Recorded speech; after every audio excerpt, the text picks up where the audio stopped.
आज हम लोग एक नए चैप्टर के विषय में चर्चा करेंगे जो कि क्लास 11th का है और उस चैप्टर का नाम है प्रकाश संश्लेषण। प्रकाश संश्लेषण, प्रकाश संश्लेषण, इसको फोटोसिंथेसिस कहते हैं। फोटोसिंथेसिस, प्रकाश संश्लेषण, फोटोसिंथेसिस इसको कहते हैं। प्रकाश संश्लेषण में सबसे पहले एक चीज हम लोग जानेंगे, प्रकाश संश्लेषण की डेफिनेशन, प्रकाश संश्लेषण की परिभाषा हम लोग जानेंगे कि प्रकाश संश्लेषण की परिभाषा है क्या। तो अगर बहुत छोटी परिभाषा हम लोग लिखना चाहते हैं तो एक लाइन की अगर परिभाषा हम लोग लिखना चाह रहे हैं तो हम लोग सीधा कह सकते हैं कि ऐसी प्रक्रिया जिसके द्वारा पौधे अपने भोजन का निर्माण करते हैं। बहुत छोटी परिभाषा है। ऐसी प्रक्रिया जिसके द्वारा पौधे अपने भोजन का निर्माण करते हैं प्रकाश संश्लेषण कहलाता है, ऐसे हम लोग कह सकते हैं। और ये एग्जैक्ट एकदम सही डेफिनेशन है। ऐसी प्रक्रिया जिसके द्वारा पौधे अपने भोजन का निर्माण करते हैं प्रकाश संश्लेषण कहलाता है। लेकिन ये इसके अंदर कुछ वर्ड छिपे हुए हैं, तो हम इसकी डेफिनेशन को और थोड़ा सा बड़ा करके इसको आप लोगों को बताएंगे। तो प्रकाश संश्लेषण की डेफिनेशन में हम कहेंगे पौधे पृथ्वी से जल एवं खनिज लवण लेकर वायुमंडल से कार्बन डाइऑक्साइड, सूर्य के प्रकाश तथा हरित लवक की उपस्थिति में अपने भोजन का निर्माण करते हैं। इस प्रक्रिया को प्रकाश संश्लेषण कहते हैं।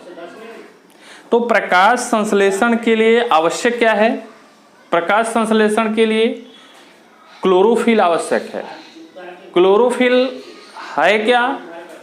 आप लोग जानते हैं इस संपूर्ण ब्रह्मांड में जितने भी हरे पौधे हैं सबके पत्तियों के और तनों के रंग हरे हैं और इस हरे रंग का कारण है कि इसमें क्लोरोफिल है। और ये क्लोरोफिल जिसको हम लोग पर्णहरिम कहते हैं, इसकी उपस्थिति में ही पौधे अपने भोजन का निर्माण करते हैं। तो हम कह सकते हैं फोटोसिंथेसिस की, प्रकाश संश्लेषण की डेफिनेशन में पौधे जड़ों द्वारा जल, खनिज लवण, वायुमंडल से कार्बन डाइऑक्साइड, जड़ के द्वारा ये मान लीजिए एक पौधा है तो जड़ों के द्वारा जल एवं खनिज लवण, वायुमंडल से कार्बन डाइऑक्साइड और पत्तियों का रंग हरा है तो इसमें क्लोरोफिल है और सनलाइट, सूर्य का प्रकाश पड़ ही रहा है इसके ऊपर। तो इसके लिए सूर्य का प्रकाश, प्रकाश संश्लेषण के लिए सूर्य का प्रकाश और हरित लवक का होना बड़ा जरूरी है, क्लोरोफिल का होना बड़ा जरूरी है। इसकी उपस्थिति में ही प्रकाश संश्लेषण होता है। जितने भी फैक्टर की बात कर रहे हैं हम, जल, खनिज लवण, कार्बन डाइऑक्साइड, सूर्य का प्रकाश, क्लोरोफिल, इसमें से भी किसी की अनुपस्थिति में प्रकाश संश्लेषण संभव नहीं है। तो हम यह कह सकते हैं कि प्रकाश संश्लेषण है क्या? ऐसी प्रक्रिया जिसमें पौधे पृथ्वी से जल, खनिज लवण, वायुमंडल से कार्बन डाइऑक्साइड, सूर्य के प्रकाश तथा हरित लवक की उपस्थिति में अपने भोजन का निर्माण करते हैं। इस प्रक्रिया को हम लोग प्रकाश संश्लेषण कहते हैं। तो प्रकाश संश्लेषण एक ऐसी प्रक्रिया है प्रकाश संश्लेषण एक ऐसी प्रक्रिया है जिसमें पौधे पृथ्वी से जल एवं खनिज लवण और वायुमंडल से कार्बन डाइऑक्साइड, सूर्य के प्रकाश तथा हरित लवक की उपस्थिति में अपने भोजन का निर्माण करते हैं। इस प्रक्रिया को हम लोग प्रकाश संश्लेषण कहते हैं। तो प्रकाश संश्लेषण के लिए क्लोरोफिल, सनलाइट बहुत जरूरी है। इसकी अनुपस्थिति में प्रकाश संश्लेषण संभव नहीं है। तो इतनी बड़ी परिभाषा को अगर हम छोटी सी बात करें तो एक लाइन की परिभाषा हमारी बन जाती है कि ऐसी प्रक्रिया जिसके द्वारा पौधे अपने भोजन का निर्माण करते हैं, इस प्रक्रिया को हम लोग प्रकाश संश्लेषण कहते हैं। तो अब ये आपके दिमाग में एक चीज यह आ गया कि पौधे प्रकाश संश्लेषण के द्वारा अपने भोजन का निर्माण करते हैं। इतनी बात हम आपसे चर्चा किए हैं, इससे यह क्लियर हुआ कि ऐसी प्रक्रिया जिसके द्वारा पौधे अपने भोजन का निर्माण करते हैं, इस प्रक्रिया को प्रकाश संश्लेषण कहते हैं। तो हम यह कह सकते हैं कि प्रकाश संश्लेषण ऐसी प्रक्रिया है जिसके द्वारा पौधे अपने भोजन का निर्माण करते हैं। तो अब ये एक चीज आपको हम बताना चाहेंगे कि प्रकाश संश्लेषण के अभी मैंने कहा कि वातावरण से कार्बन डाइऑक्साइड लेकर, पृथ्वी से जल एवं खनिज लवण लेकर, सनलाइट और क्लोरोफिल की उपस्थिति में अपने भोजन का निर्माण करते हैं। तो एक चीज यह क्लियर हो गया कि प्रकाश संश्लेषण के लिए कार्बन डाइऑक्साइड जरूरी है, और यह कार्बन डाइऑक्साइड प्रकाश संश्लेषण के लिए जरूरी है। और प्रकाश संश्लेषण की प्रक्रिया में ऑक्सीजन और जल बनता है। एक रिएक्शन के द्वारा हम आपको दिखाएंगे। ये प्रकाश संश्लेषण फोटोसिंथेसिस का केमिकल रिएक्शन है। तो देख लीजिए, यहां पर 6CO2 plus 12H2O is equal to, due to presence of sunlight and chlorophyll। अब ये कार्बोहाइड्रेट बनाता है C6H12O6 plus 6O2 plus 6H2। तो ये प्रकाश संश्लेषण का केमिकल रिएक्शन है। इसमें आपको ये दिखाया गया कि यहाँ यूज हुआ कार्बन डाइऑक्साइड का, जल का। तो प्रकाश संश्लेषण में कार्बन डाइऑक्साइड जल लेकर सूर्य का प्रकाश और क्लोरोफिल की उपस्थिति में ये कार्बोहाइड्रेट यानी मंड का निर्माण हुआ।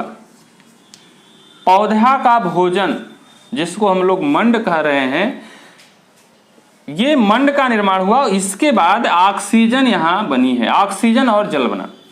तो प्रकाश संश्लेषण के लिए यूज होता है कार्बन डाइऑक्साइड का, और इस प्रक्रिया के दौरान उत्पन्न होने वाला ऑक्सीजन मुक्त होता है, ऑक्सीजन मुक्त होता है। अब ये समस्या, यहां पर एक चीज आपके दिमाग में आ रहा होगा कि ये यहाँ पर प्रकाश संश्लेषण की प्रक्रिया में कार्बन डाइऑक्साइड और जल रिएक्टेंट की तरफ है, और प्रोडक्ट में बना कार्बोहाइड्रेट, जल, ऑक्सीजन। तो ये जो ऑक्सीजन प्रकाश संश्लेषण में निकल रहा है, यहां पर एक क्वेश्चन आपका बहुत बढ़िया कॉम्पिटिटिव क्वेश्चन बनता है कि फोटोसिंथेसिस की प्रक्रिया में जो निकलने वाला ऑक्सीजन है वो यहां पर कार्बन डाइऑक्साइड का है कि जल का है, क्योंकि ऑक्सीजन कार्बन डाइऑक्साइड में भी है और जल में भी है। और यहां पर जो ऑक्सीजन मुक्त हो रहा है फोटोसिंथेसिस के प्रोसेस में, यह क्वेश्चन बन रहा है कि जो ऑक्सीजन फोटोसिंथेसिस के बाद बन निकलता है, ये ऑक्सीजन कार्बन डाइऑक्साइड का है कि जल का है। अब इसके विषय में हम चर्चा करेंगे कि ये आपको एक एक्सपेरिमेंट के द्वारा यह सिद्ध कराया जाएगा कि ये ऑक्सीजन किसका है। तो फोटोसिंथेसिस के डेफिनेशन एक बार मैं फिर से दोहराना चाह रहा हूं आपको। एक छोटी सी डेफिनेशन अगर आप बताना चाहेंगे, कोई अगर आपसे पूछे कि फोटोसिंथेसिस है क्या, तो आप सीधी एक लाइन की परिभाषा बताएंगे, ऐसी प्रक्रिया जिसके द्वारा समस्त हरे पौधे अपने भोजन का निर्माण करते हैं, प्रकाश संश्लेषण कहलाता है। अगर इसको आप बड़ी परिभाषा देना चाह रहे हो तो आप बताएंगे पौधे पृथ्वी से जल, खनिज लवण, वायुमंडल से कार्बन डाइऑक्साइड, सूर्य के प्रकाश और हरित लवक की उपस्थिति में अपने भोजन का निर्माण करते हैं। इस प्रक्रिया को प्रकाश संश्लेषण कहते हैं। तो आइए अब चर्चा कर लेते हैं कि फोटोसिंथेसिस में निकलने वाला जो ऑक्सीजन है वो जल का है कि कार्बन डाइऑक्साइड का है।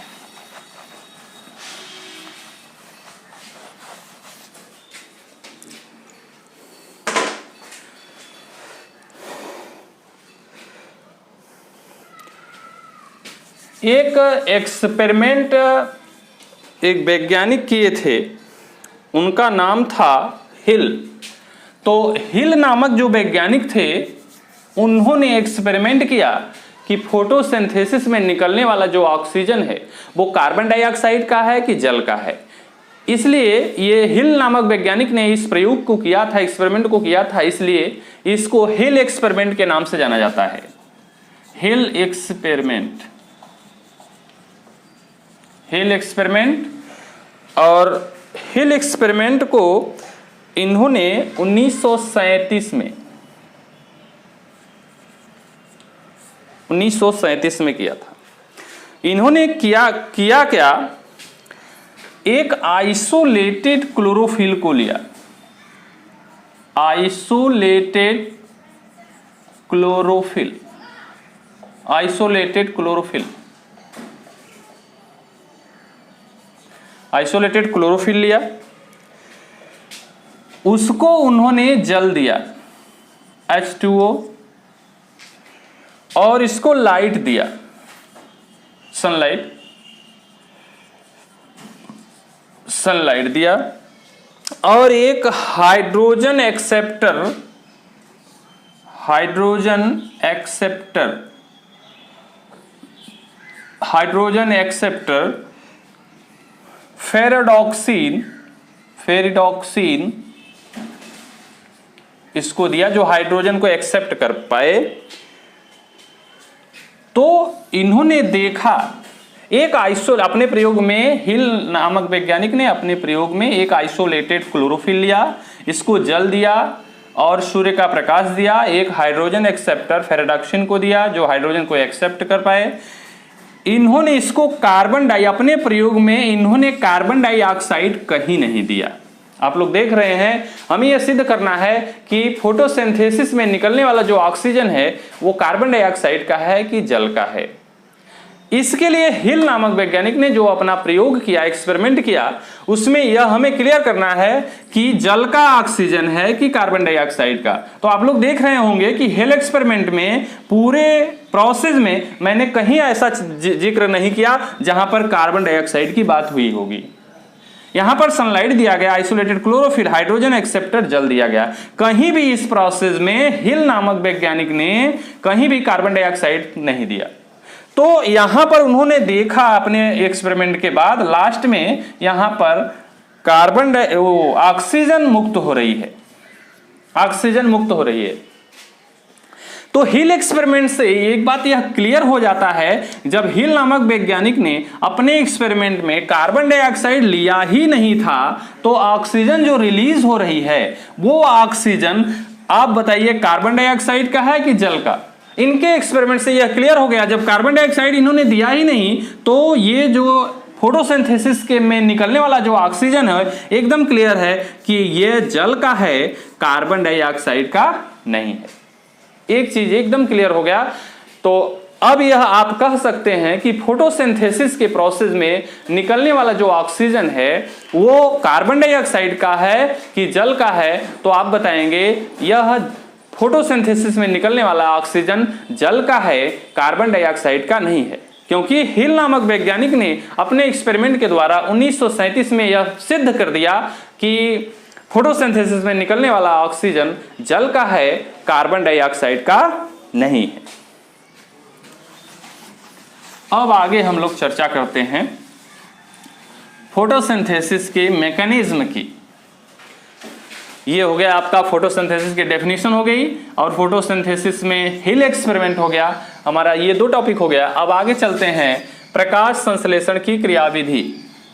प्रकाश संश्लेषण, प्रकाश संश्लेषण की क्रियाविधि, प्रकाश संश्लेषण की क्रियाविधि। Mechanism of photosynthesis, mechanism of photosynthesis. Photosynthesis की क्रियाविधि के संबंध में एक चीज आपको क्लियर करना है कि फोटोसिंथेसिस के प्रोसेस में दो प्रक्रियाएं शामिल हैं। अगर हम कहें फोटोसिंथेसिस की बात करें तो फोटोसिंथेसिस में एक आपका है लाइट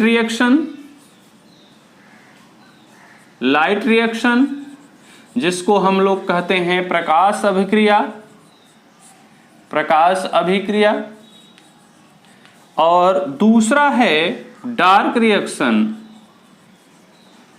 रिएक्शन जिसको अंधकार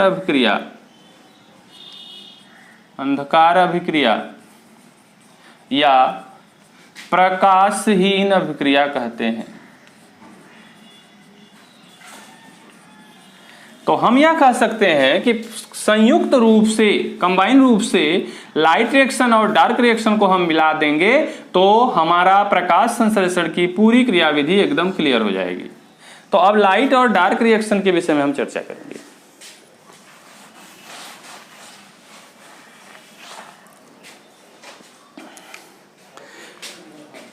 तो मैकेनिज्म ही हम लोग पढ़ रहे हैं। मैकेनिज्म में हम देखते हैं, मैकेनिज्म में क्लोरोफिल ए का एक कण है, क्लोरोफिल ए का एक कण है, क्लोरोफिल ए। क्लोरोफिल के कई कण हैं, जैसे chlorophyll A, chlorophyll B, chlorophyll C. तो क्लोरोफिल के भी कई कण हैं जिसमें सबसे मुख्य कण क्लोरोफिल ए है। क्लोरोफिल ए पर जब लाइट दिया गया, क्लोरोफिल ए के कण को लाइट जब दिया जाता है, क्लोरोफिल ए के कण को जब लाइट दिया जाता है,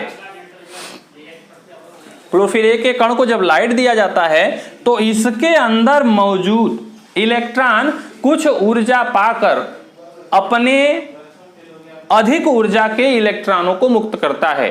क्लोरोफिल ए के कण को जब सनलाइट पड़ती है यानी एनर्जी उसको मिलती है तो उसमें मौजूद जो इलेक्ट्रॉन है एनर्जी पाकर अपने अधिक ऊर्जा के इलेक्ट्रॉनों को मुक्त करता है, और वह मुक्त करके अपने इलेक्ट्रॉनों को मुक्त करता है और मुक्त करके यह जल के अणु का विच्छेदन करता है।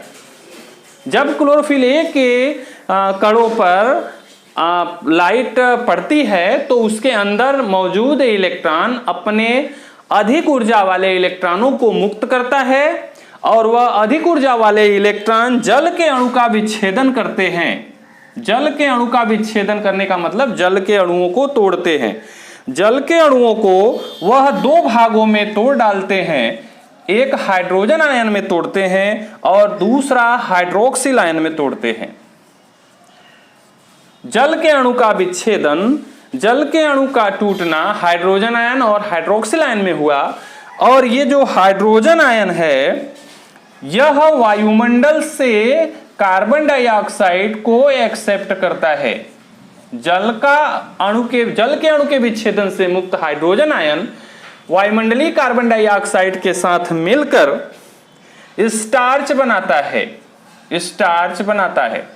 और यहां पर जल के अणु के विच्छेदन से मुक्त जो हाइड्रोक्सिल आयन है, यह हाइड्रोक्सिल आयन जल का अणु और ऑक्सीजन के अणु को बनाता हुआ, और जो क्लोरोफिल ए का कण है पुनः क्लोरोफिल ए को मिल जाता है। यानी हाइड्रोक्सिल आयन से जल बना और ऑक्सीजन और हाइड्रोजन आयन वायुमंडलीय कार्बन डाइऑक्साइड से मिलकर स्टार्च बनाया। तो एक चीज आप लोगों को यह क्लियर हो रहा है यहां पर कि लाइट का जो बात हो रही है, लाइट क्लोरोफिल ए के कण पर पड़ रही है, तो क्लोरोफिल ए के कणों का लाइट को अवशोषित करना और वो अपने अंदर मौजूद इलेक्ट्रॉन को, अत्यधिक ऊर्जा के इलेक्ट्रॉन को मुक्त करना, और अपने अत्यधिक ऊर्जा के इलेक्ट्रॉन को मुक्त करके जल के अणु का विच्छेदन करना। जल के अणु के विच्छेदन से मुक्त हाइड्रोक्सिल आयन से जल और ऑक्सीजन का बनना और पुनः इलेक्ट्रॉन क्लोरोफिल ए को मिलना। इतना जो प्रोसेस है इसमें लाइट की आवश्यकता हुई है, इसलिए इतने भाग को हम लोग लाइट रिएक्शन कहते हैं, लाइट रिएक्शन। और दूसरी बात अगर हम करें, इतना ये डायग्राम में आप देख रहे हैं, डॉटेड लाइन के द्वारा हम अलग कर दिए इसको। तो यहां पर क्लोरोफिल ए के कणों का लाइट का एब्जॉर्ब करना, अत्यधिक ऊर्जा के इलेक्ट्रॉन जो मुक्त हो रहे हैं जल के अणु के विच्छेदन से मुक्त हाइड्रोजन आयन का, ध्यान दीजिएगा, हाइड्रोजन आयन का वायुमंडलीय कार्बन डाइऑक्साइड से मिलकर स्टार्च का निर्माण करना। इतना प्रोसेस जो है, यहां पर लाइट की कहीं भी आवश्यकता नहीं हो रही है, इतने प्रोसेस को डार्क रिएक्शन कहते हैं, डार्क रिएक्शन। तो ये चीज हो गया आपका, एक हो गया लाइट रिएक्शन और एक हो गया डार्क रिएक्शन। तो अगर हम बात करें फोटोसिंथेसिस के पूरे मैकेनिज्म की, तो पूरे मैकेनिज्म में फोटोसिंथेसिस के दो बात शामिल हैं, एक लाइट रिएक्शन और एक डार्क रिएक्शन। एक बार फिर से देख लीजिए आप लोग लाइट रिएक्ट मैकेनिज्म को। मैकेनिज्म में दो प्रोसेस शामिल हैं, एक है आपका लाइट रिएक्शन और दूसरा है डार्क रिएक्शन। तो लाइट रिएक्शन और डार्क रिएक्शन में है क्या, क्लोरोफिल ए के कणों द्वारा प्रकाश को अवशोषित करना, क्लोरोफिल ए के अत्यधिक ऊर्जा के इलेक्ट्रॉनों को इससे मुक्त करना, और ये अत्यधिक ऊर्जा के इलेक्ट्रॉन जल के अणु का विच्छेदन करते हैं। जल के अणु के विच्छेदन से मुक्त हाइड्रोक्सिल आयन जल और ऑक्सीजन बनाता है। इतना प्रक्रिया जो है वो लाइट रिएक्शन के अंतर्गत आती है। और ये जल के अणु के विच्छेदन से मुक्त हाइड्रोजन जो आयन होते हैं वायुमंडलीय कार्बन डाइऑक्साइड के साथ मिलकर स्टार्च बनाते हैं। यह प्रक्रिया डार्क रिएक्शन कहलाती है। इस प्रक्रिया में, डार्क रिएक्शन में कहीं भी लाइट की जरूरत नहीं है। यह संपूर्ण प्रक्रिया एंजाइमों के द्वारा संपन्न होती है, इसलिए इसको हम लोग डार्क रिएक्शन कहते हैं। और यहाँ लाइट रिएक्शन में लाइट की आवश्यकता पड़ रही है, इसलिए इसको हम लोग लाइट रिएक्शन कहते हैं।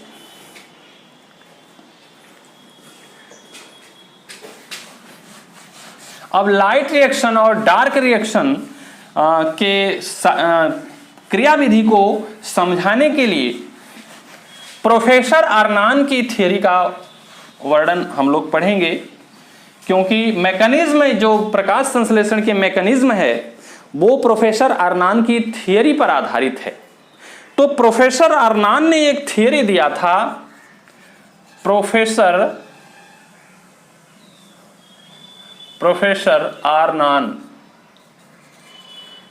आर्नान ने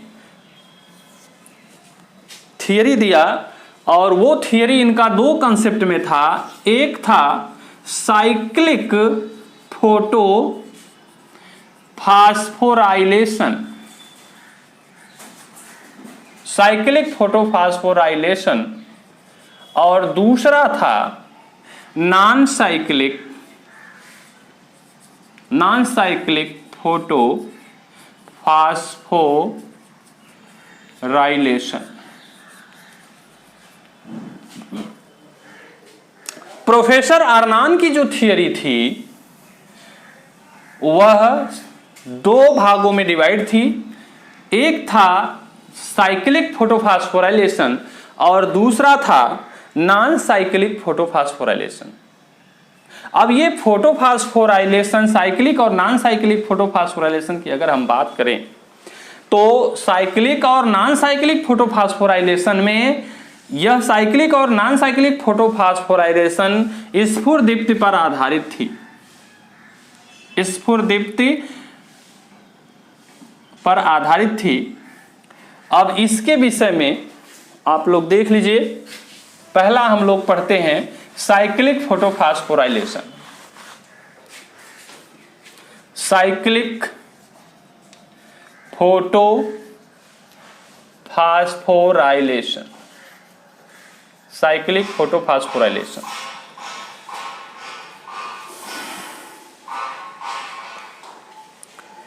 साइक्लिक फोटोफास्फोराइलेशन में प्रोफेसर आर्नान ने पहला कंसेप्ट दिया साइक्लिक फोटोफास्फोराइलेशन। अब साइक्लिक फोटोफास्फोराइलेशन में हुआ क्या, इन्होंने क्लोरोफिल ए को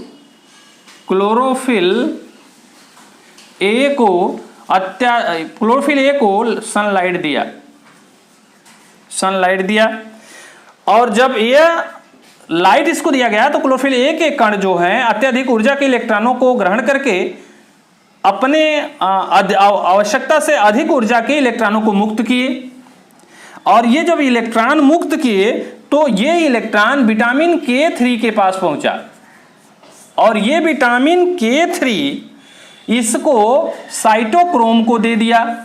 ये इलेक्ट्रॉन जो हैं अत्यधिक ऊर्जा के इलेक्ट्रॉनों को साइटोक्रोम को दिया, साइटोक्रोम, और साइटोक्रोम पुनः इलेक्ट्रॉन को क्लोरोफिल A को दिया, और इस प्रक्रिया में यहां पर एक परिवर्तन हुआ, इस प्रक्रिया में एक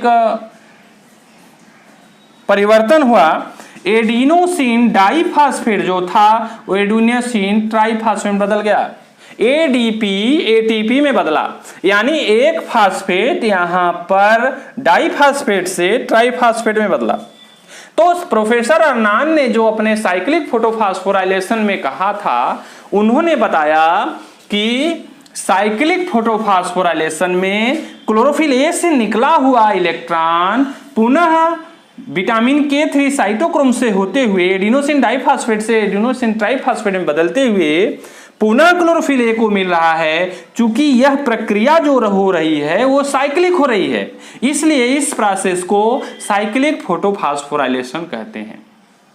साइक्लिक फोटोफॉस्फोराइलेशन में एक बार फिर से आप देखेंगे, क्लोरोफिल A पर अत्यधिक प्रकाश ऊर्जा का प्रकाश का पड़ना, उससे इलेक्ट्रॉन का मुक्त होना, विटामिन K3 के पास पहुंचना, विटामिन K3 उस इलेक्ट्रॉन को साइटोक्रोम को देता है, साइटोक्रोम पुनः एडिनोसिन डाइफास्फेट से एडिनोसिन ट्राइफास्फेट में बदल के पुनः इलेक्ट्रॉन को क्लोरोफिल A को दिया।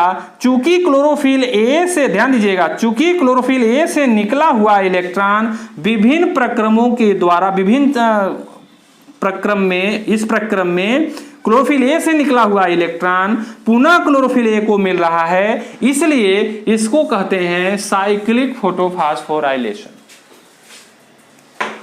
तो ये हो गया साइक्लिक फोटोफॉस्फोराइलेशन। अब कल चर्चा करेंगे नॉन साइक्लिक पर।